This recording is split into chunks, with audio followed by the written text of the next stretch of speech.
Are you ready to become awesomer? Hello everyone, this is Umar Hamid, your host, and welcome to the No Limit Selling Podcast, where industry leaders share their tips, strategies, and advice on how to make you better, stronger, faster. Get ready for another episode.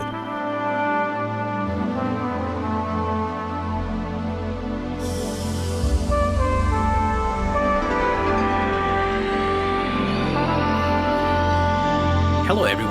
Today I'm privileged to have Neil Katz with me today, and when I first moved to Baltimore in 2003, we met about a year or so later, so one of my first friends in Baltimore. Neil, welcome to the program. Thank you so much, Umar. You know, it's funny, I'll never forget, I guess it was 2004, 2005, we took a walk through Oregon Ridge together, and there were some challenges that I was going through, and I really needed somebody to help bring out what was going on in my head, and I couldn't quite explain it. And we spent, probably an hour just walking through the woods up, and there was a picnic ground afterwards. Just conversation, yeah. Yeah, and it was like, I said, this guy, there's something special about this man. So thank you for that, and thank you for your friendship over the years. So tell me in 90 seconds, who are you? And you do a ton of things. What you do? Well, the one thing about me is I'm incredibly ADHD, so it's a blessing and it's a curse. It's a blessing because I can do a lot of things and keep track of it all. It's a curse because sometimes it really does get overwhelming, and I just throw up my hands and, need a crash. So, I owned a commercial real estate brokerage firm for 20 years. I was in the commercial real estate brokerage business for 25, actually almost 30. I still do some work in the commercial real estate field, but I've also ventured out and involved in a lot of other things, entrepreneurial ventures, investing in businesses, some consulting work. I run some CEO groups, a lot of different things. So where we met was at Leadership Maryland. I was doing a presentation on applied neuroscience. Yep. And after that, you filled out the card saying, hey, we should talk. And when we did, I took you through an exercise to uncover your purpose, because you were at a crossroads.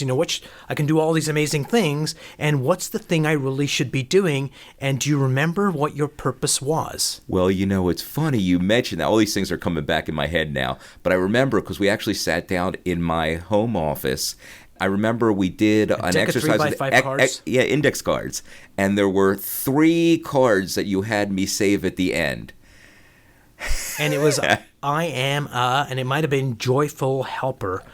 You're a coach, a guide for people. It had something to do with helping others, because I really enjoy, the feeling you get when you help another person. It makes me feel good. I've had a lot of blessings in my life, and I want to share them, and I want to help others. And again, it just makes me feel good. So let's start off with, there's an organization in town called Accelerent. Yes, sir. You are a part owner. Yes, sir.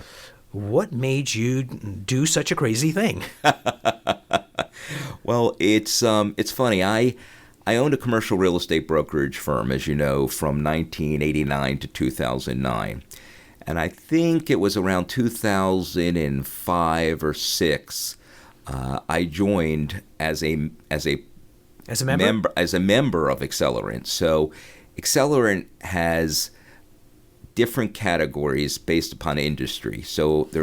But the secret sauce is only one company can be per category, right? So we have one law firm, one accounting firm, one real estate development firm, one mortician, amazing. One mortician, and we're still looking for a mortician.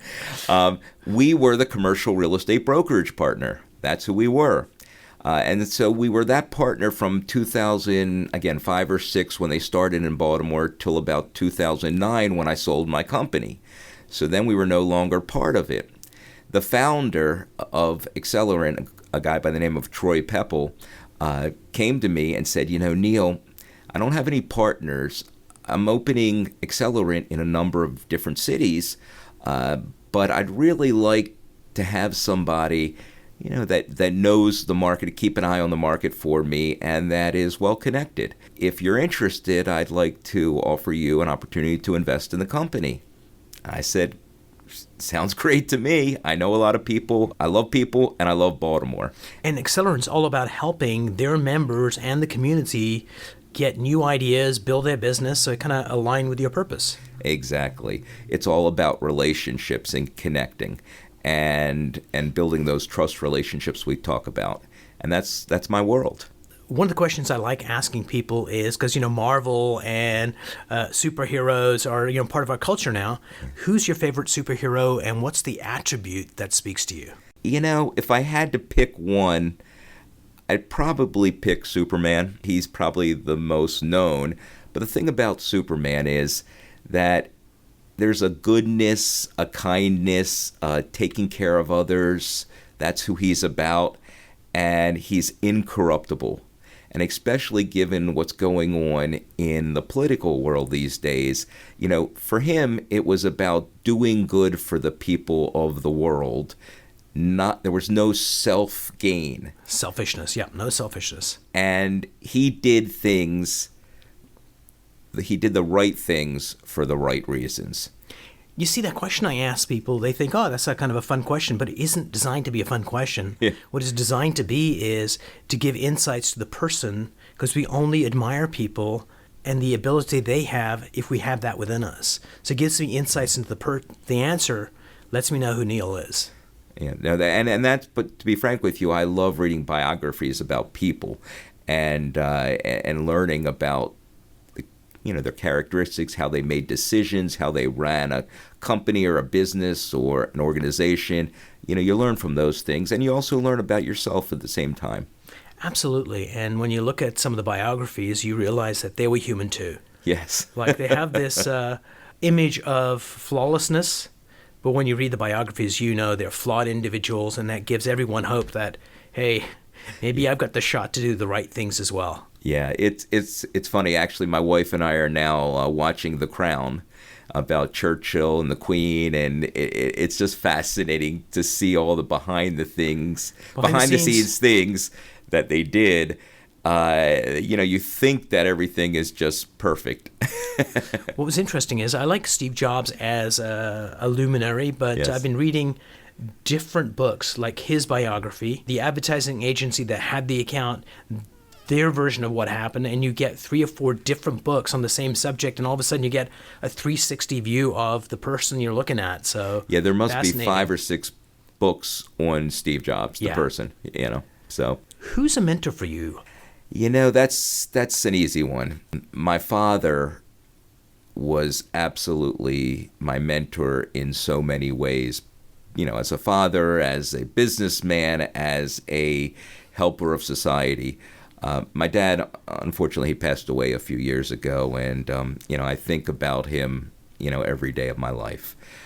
He was one of those people that grew up in a small town, Wilmington, Delaware. His father was a masseur.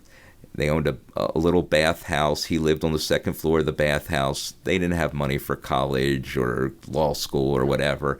My father graduated from college, put himself through college, married my mom, went to Washington, worked for the IRS full-time during the day, went to Georgetown Law School at night, had 2 kids at the same time, then got a job with Venable, the largest law firm at the time, probably still is the largest law firm in Baltimore. He went to work there. He eventually led the tax department. He represented some of the largest corporations in Baltimore. And he was the most low-key individual you've ever met. He never bragged about his clients, his business. Well, he also didn't talk about anything. When he was with me or my brother or my sister or my mom, it was only about us. It had nothing to do with his business. He wasn't thinking about business. He wasn't taking calls. It was just about us. He had that ability to focus on us. I mean, as a kid growing up, I remember he used to come home, have dinner with us most nights. Then he would hang out with us, play ball out back, whatever. And then we'd head upstairs, take showers, and Dad would head back downtown to work. And you know what? I have no idea what time he came home, but he was always there for breakfast the next morning. So he ran a the tax department at the largest law firm in Baltimore. He had 3 kids. He really had lots of student loans, and he had time for everybody. He also helped many members of our family. He helped his partners at the firm. He helped associates at the firm. His greatest characteristic was his humbleness. He was the most humble person. He had accomplished so many great things, but he never wanted to talk to you about his accomplishments. What did he want to talk to you about? He wanted to talk about his kids and especially his grandkids. And in fact, to this day, I'm so proud. At his funeral, all 4 grandchildren got up and talked about their relationship. Oh, nice. And I learned with him, and I learned things about him and the relationship he had with our kids and my niece and nephew as well that I didn't even know about. He was just one of those amazing people in life. And the other thing I will tell you is, and I didn't even learn this probably until I was in my 40s, I always thought he was a little tough on me. He was always challenging me and asking me why I didn't read this and why I didn't, and I was like, Dad, I'm a pretty successful guy. I've worked hard and I have a company and, we do pretty well. And I didn't realize it till later on in life, but he was always challenging me because he wanted me to be strong and he wanted me to be able to provide for myself and my family when the day that he wasn't around anymore. And so he was that fine line between toughening me up and also loving me. And it just, whenever I talk about him, I get tears in my eyes. So yeah, he was an amazing mentor. Brilliant. What's the best advice you've ever gotten? Best advice I've ever gotten, probably the best advice I've ever gotten was work hard, but if you can be smart about it and find a way to create some residual income for yourself when you're young, whether it's buying houses or investing in something, a business, or investing in real estate or whatever it is, later on in life when you start hitting your 50s and 60s, if you have some income, it takes the edge off. Makes sense. Yeah. So for me, I was actually fortunate because I was in the commercial real estate business for so long. I would find good deals, and I would go to my wealthier clients and ask them if I could stay in the deal, throw in my commission, maybe invest a little bit of my money. And I started doing that 25 years ago. And it's hard to see in the beginning when you're making a couple $1,000s a year on an investment. But over 20, 25 years, it's put me in a much better position now where I can kind of do the things that I want to do, and I don't have to worry as much about running to work every day and killing myself. Makes sense. Before we started this interview, we were just kind of chit-chatting, getting ready, and one of the things you mentioned was, if money was not an object, you would make the world a better place. Yep, that's the truth. I got to tell you, people are my oxygen. They always have been. I love helping people. I actually had the blessing at a very, very young age, pretty young age. I was 23 years old, but I became a big brother in the Jewish Big Brother and Big Sister League. And Oy vey. Oy vey. And Joe and I spent 10 years together. And in fact, to this day, he's 41 now, I think, and he's still one of my best friends. He's an amazing guy, but we always hug each other. And when we hug each other, we say to each other, "You changed my life." Isn't that miraculous? Like we're helping somebody else, and the insights and the help we get ourselves as a byproduct blows my mind. Yeah, it's really amazing. In fact, we're talking about trying to create some other charitable foundation now to help others.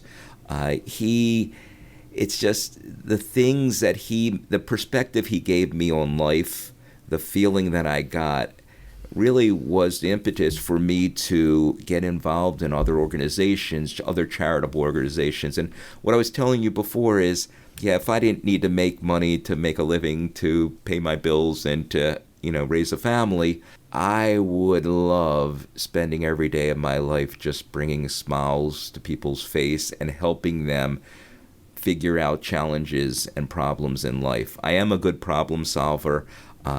I like being creative. I'm very resourceful. So if I could use those skills to just help others every day. I mean, I cry at movies. I cry all the time. And it has to do with the emotions of helping others. You're a successful person, numerous businesses. Yeah. So what's the fear that you have that maybe gets in the way of you really achieving the level of impact you want in the world? Well, I don't know if it's a pure fear, but what I spend a lot of time thinking about these days is legacy.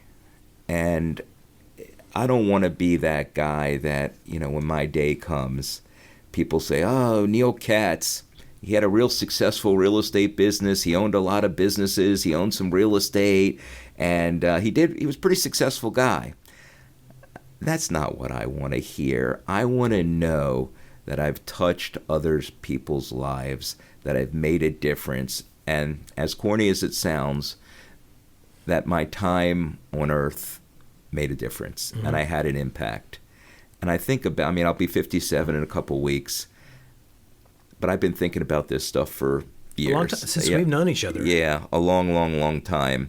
And I know I have the abilities to help people in lots of ways. And now I have more time to help people.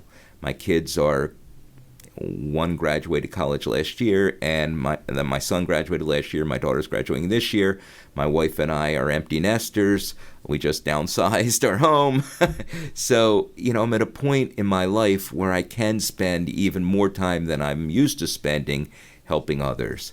And I'm still trying to find that right platform where I can have as big an impact as possible using the skills and the knowledge and the resources that I've accumulated over the years. So is it a fear? I don't know if it's a fear, but it's a concern. It's something that keeps me awake. And for some people, it's like, I don't want to build a life that was financially successful. Like, that's great to have and the comfort, but a life of significance where I made an impact. But some people, it's like, hey, time's running out. You only have 40 years left. Exactly. A life with meaning, a life with significance is all the money in the world, what are you going to do? Just buy more stuff?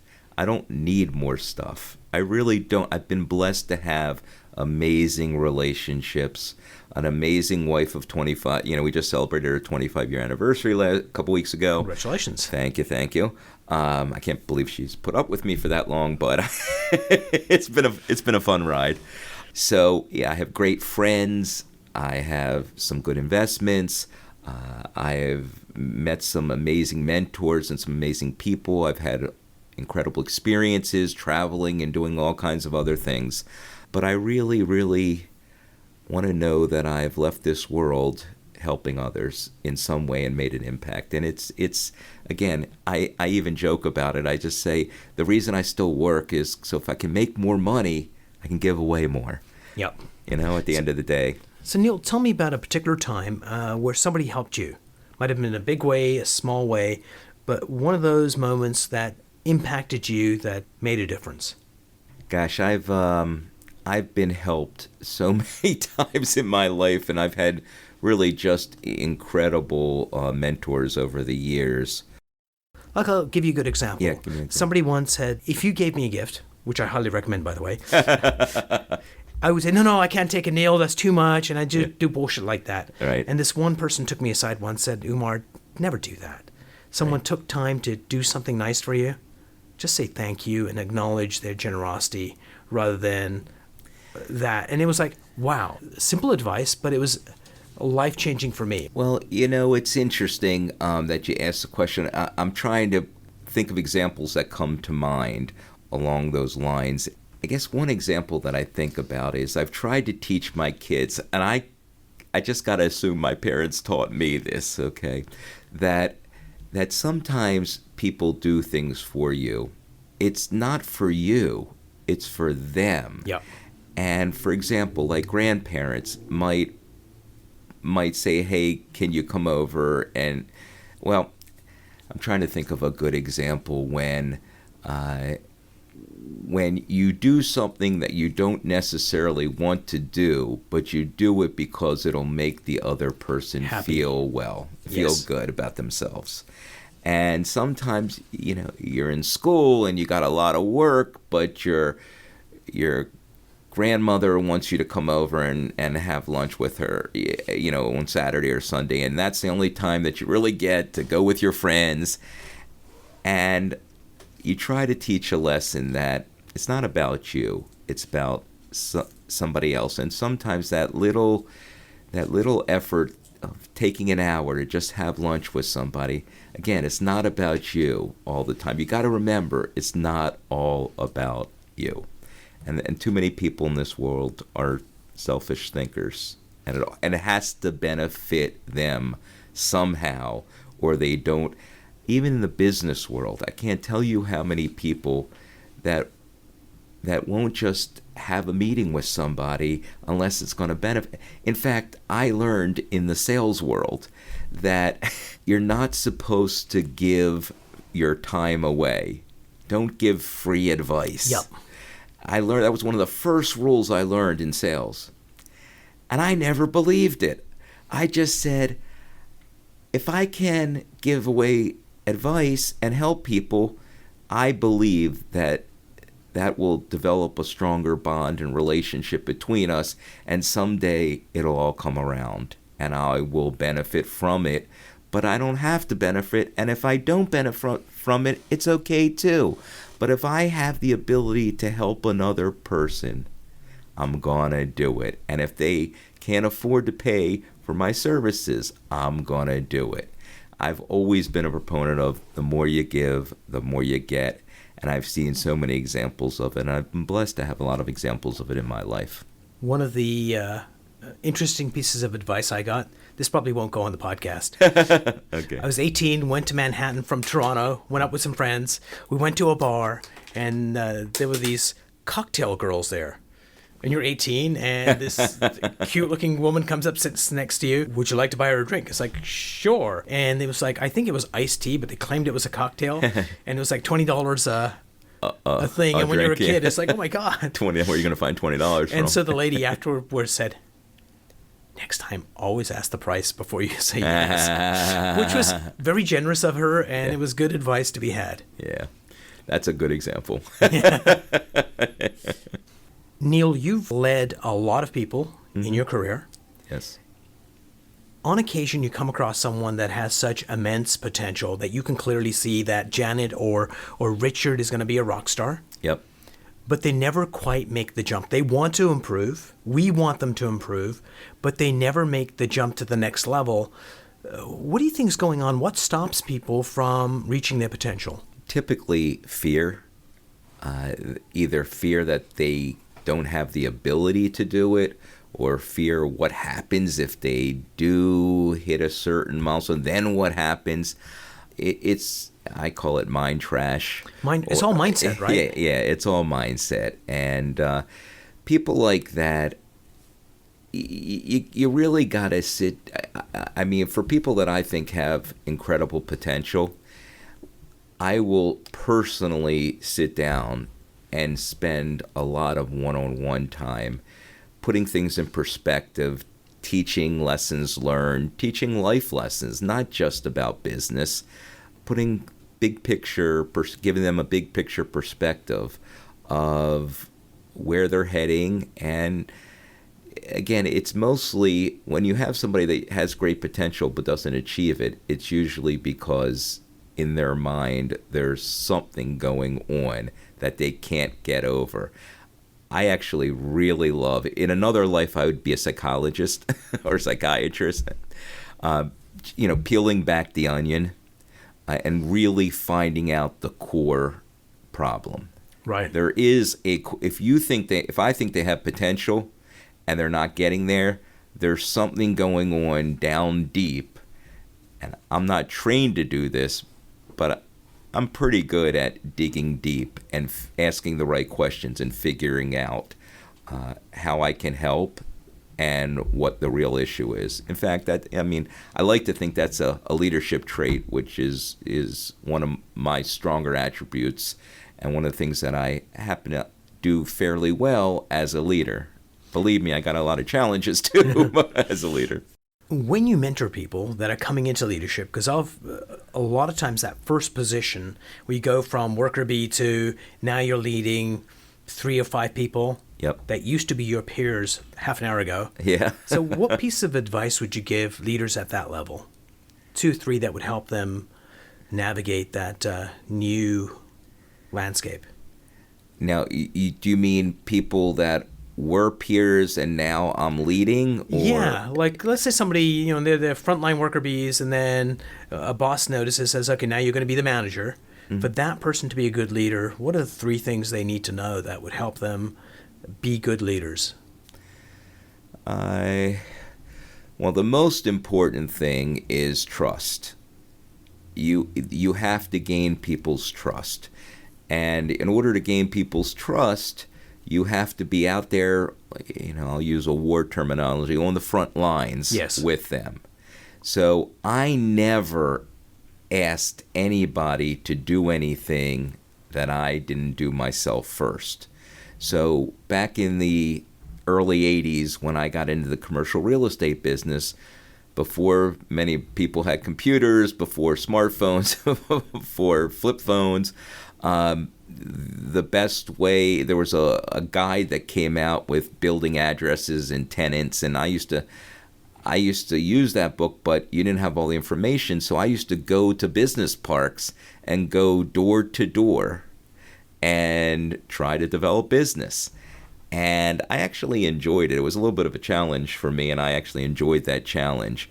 But really, for leaders, you gotta be that guy going out on the streets, not telling other people, walking the walk, talking the talk. You gotta be there doing it.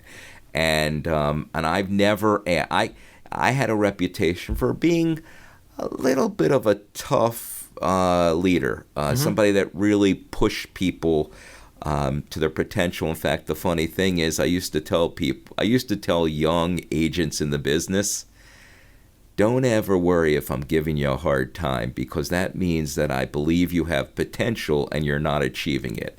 And the reason I'm pushing you is because I know you can do better. I said, the time to be concerned is when I walk by your desk and I don't say anything. That's when I pretty much have given up and it's just not worth my time anymore. So never be afraid of me giving it to you, because that means I still am valuing, my time is valuable, but I'm going to spend it with you if I think you're willing to work it, and I think you got what it takes. So, yeah. And that's huge, because a lot of times setting expectations, and humans are meaning-making machines. Had you not said, this is what this means, the meaning they make is, he doesn't think I'm good enough, why should I be here? So it's good on you for just setting the stage. Yeah, in fact, the funny story is that many years ago, one of my partners said to me, Neil, you're being too tough on the young guys. You got to back off. They're really a couple of them have come to me and you're being pretty rough. And I said, they can take it. And he said, no, you got to just back off a little bit. I said, fine, I'll back off. And a few days later, one of the young guys came to me and said, what's up? Why aren't you pushing me? And it was funny because he was a young agent who eventually ended up starting his own company and being very, very successful. And the other guys that I was giving a harder time to, they got out of the business pretty quickly. So it's a crucible sometimes. It really is. It really is. So I like being a leader. I like being a mentor.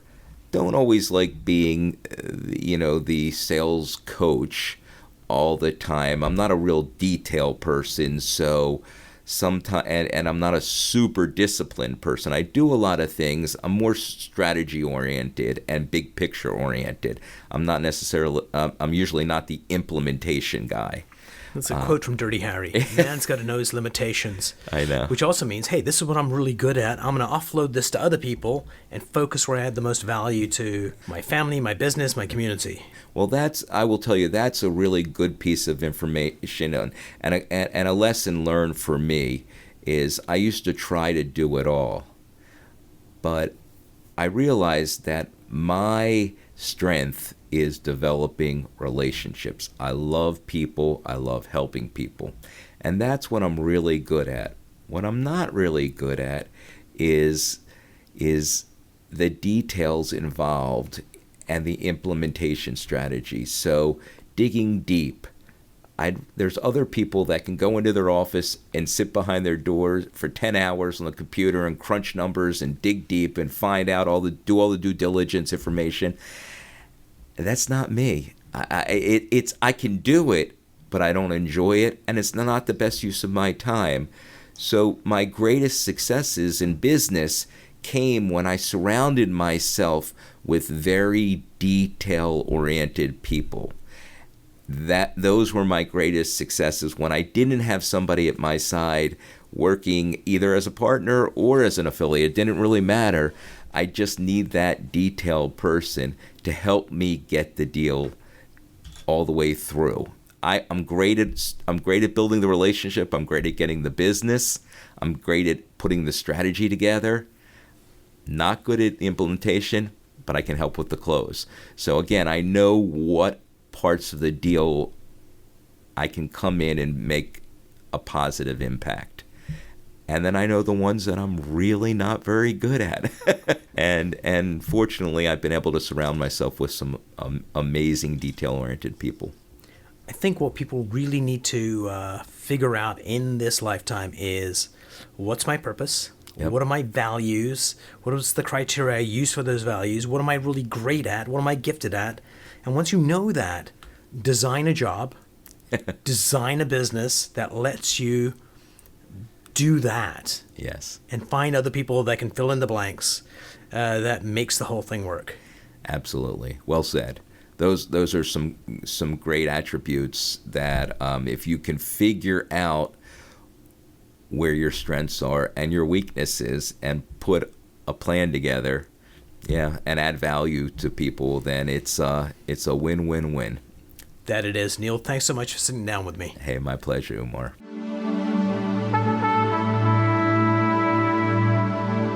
If you enjoyed this episode, please go to iTunes and leave a 5-star rating. And if you're looking for more tools, go to my website at nolimitselling.com.